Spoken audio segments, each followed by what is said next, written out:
আপনি যদি ছোটখাটো বাগান করেন, আমার মনে হয় এটা এক ধরনের আপনার প্রেম করার মতো।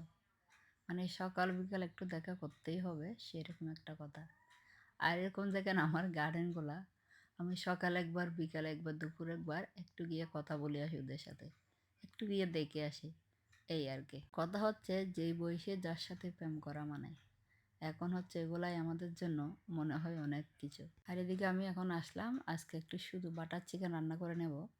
তাই চিকেনগুলোকে একদম সুন্দর করে কেটে নিচ্ছি। দিয়ে চিকেনগুলো একদম ফ্রেশ এবং অলরেডি হচ্ছে কাটা আছে, আমি জাস্ট পিস করে নিচ্ছি। তারপর এগুলাকে ভালো করে দিয়ে অনেকক্ষণ পানি ঝরাতে দিয়ে দিছি, যাতে পানি একদম সরে যায়।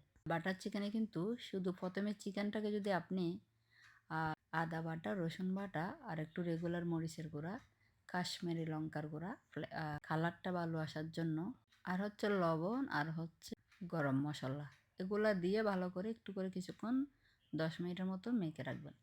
পরে একটু বাটার আর হচ্ছে তেল দিয়ে এগুলাকে ভালো করে ভেজে নেবেন। তাহলে আপনার প্রথম পার্ট শেষ হয়ে গেল। এবার হচ্ছে গ্রেভি।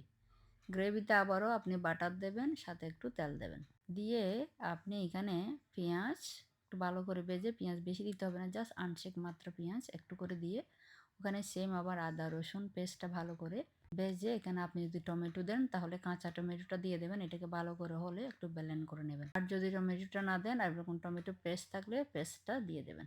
তারপর এখানে আপনি আবার একটু গরম মশলা আর একটু কাশ্মীরি লঙ্কার গুঁড়া, একটু রেগুলার মরিচের গুঁড়া দেবেন, আর একটু লবণ, আর একটু হচ্ছে ধনে গুঁড়া অথবা জিরে গুঁড়া দেবেন। জিরে গুঁড়া দিতে হবে না, ধনে গুঁড়া দিলে হয়ে যাবে। তারপর এগুলো এরকম ছোট ছোট বাবলের ব্লক আসলে চিকেনগুলো দিয়ে দেবেন।